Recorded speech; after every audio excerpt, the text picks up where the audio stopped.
Hello friends, आज अपने इस ट्यूटोरियल में हम फंक्शन विद आर्ग्यूमेंट्स देखेंगे। यानी कि हमने अपने लास्ट ट्यूटोरियल में आपको एक सिंपल फंक्शन दिखाया जिसमें हमने कोई भी पैरामीटर पास नहीं किया है। अपने इस ट्यूटोरियल में हम एक फंक्शन क्रिएट करेंगे जिसमें हम पैरामीटर्स पास करेंगे। सबसे पहले हमने हेडर फाइल्स इंक्लूड की हैं, hash include iostream, hash include conio.h। फिर हमने यूजिंग नेमस्पेस std सेमीकोलन, फिर हमने एक फंक्शन डिक्लेयर किया है जो किसी भी टाइप की वैल्यू रिटर्न नहीं कर रहा, वॉइड स्पेस फंक्शन का नाम है ऐड, और पैरेंथेसिस में उसकी पैरामीटर लिस्ट दी है int space a comma int space b। यानी कि हमने दो पैरामीटर जो कि इंटीजर टाइप के हैं वो डिक्लेयर कर दिए हैं, देन सेमीकोलन। ये फंक्शन डिक्लेरेशन है जो कि कंपाइलर को ये बताती है कि फंक्शन किसी भी टाइप की वैल्यू रिटर्न नहीं कर रहा, उसका नाम ऐड है और वो दो पैरामीटर्स जो है वो यूज कर रहा है। उसके बाद हमने मेन की स्टार्टिंग की है। मेन की स्टार्टिंग करने के बाद एक मैसेज प्रिंट हो रहा है, cout add function will add 2 numbers. यानी कि ये जो फंक्शन है वो 2 नंबर्स को ऐड करने का काम कर रहा है। फिर फंक्शन की कॉलिंग होगी ऐड 2,3। यहाँ से हम एक बार फंक्शन की डेफिनेशन पे चलते हैं। जैसे कि मैंने आपको लास्ट ट्यूटोरियल में बताया था कि फंक्शन को मेन के बाद डिफाइन किया जाता है। डिक्लेयर मेन से पहले किया जाता है, मगर डिफाइन जो है वो मेन की बॉडी के बाद किया जाता है। अब हमने यहाँ लिखा void add space add, parenthesis में हमने लिखा int a int b जो आप यहाँ पे पास कर रहे थे पैरामीटर्स। उसके बाद हमने फंक्शन की बॉडी बनाई है। एक हमने लोकल वेरिएबल int एडिशन यानी कि एडिशन टाइप का एक लोकल वेरिएबल क्रिएट किया है। एडिशन में हमने a और b की वैल्यू जो पास की थी उनको ऐड किया है और एडिशन में स्टोर कर दिया है। यहाँ एक बात ध्यान देने के लिए है कि जब हम फंक्शन की बॉडी को डिफाइन करते हैं तो पैरामीटर लिस्ट में हम सिंपली पैरामीटर्स का नाम देंगे और एक्चुअल पैरामीटर्स यानी कि जो वैल्यू होगी वो हम फंक्शन कॉलिंग के टाइम देंगे।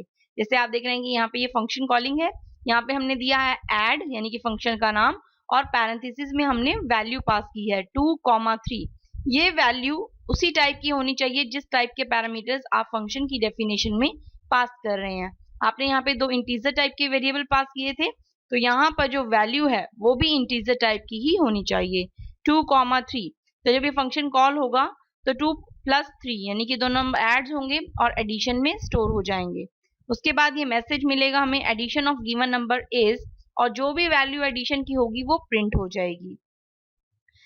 Curly braces, closing curly braces मिलते ही ये वापस से फंक्शन कॉलिंग पे जाएगा। फंक्शन कॉलिंग के बाद जो है हमें गेट ch दिया है आउटपुट को होल्ड करने के लिए, यानी कि आउटपुट स्क्रीन को होल्ड करने के लिए। रिटर्न 0 हमने इसलिए दिया है क्योंकि हमारे मेन की रिटर्न टाइप जो है वो इंटीजर है। अब हम इस प्रोग्राम को सेव कर लेते हैं। सेव करने के बाद हम कंपाइल करेंगे।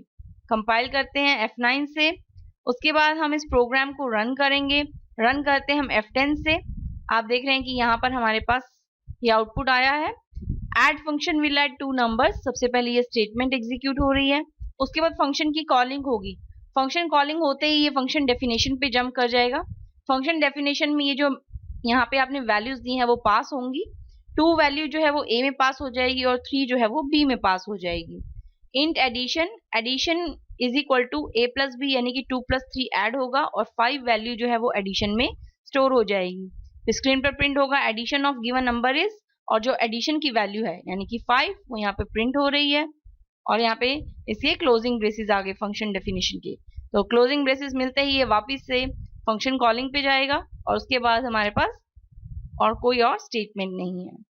ये था हमारा एक सिंपल स्टैटिक प्रोग्राम। हम इसे स्टैटिक प्रोग्राम इसलिए कह रहे हैं क्योंकि यहाँ पर वैल्यू जो है यूजर पहले ही दे रहा है, यानी कि जो फंक्शन कॉल होगा उसमें सिर्फ यही वैल्यू यूज हो रही है 2 और 3। यूजर अपनी मर्जी से वैल्यूज को चेंज नहीं कर सकता। अगर उसे वैल्यूज को चेंज करना है तो फिर से वो प्रोग्राम पे आएगा और यहाँ पे वैल्यूज को चेंज करेगा। अगर यूजर इतना प्रोग्रामिंग यानी उसे नहीं आती है तो वो यहाँ पर आके प्रोग्रामिंग कैसे चेंज करते हैं, कहाँ पे चेंज करना होगा उसे समझ में नहीं आएगा। इसके लिए हमें रन टाइम फंक्शन को यूज करना होगा। अपने नेक्स्ट ट्यूटोरियल में हम किस तरह से रन टाइम पे यूजर वैल्यू दे सकता है और उस वैल्यूज के थ्रू जो है फंक्शन को हम कॉल कर सकते हैं वो देखेंगे। Till then bye, thank you.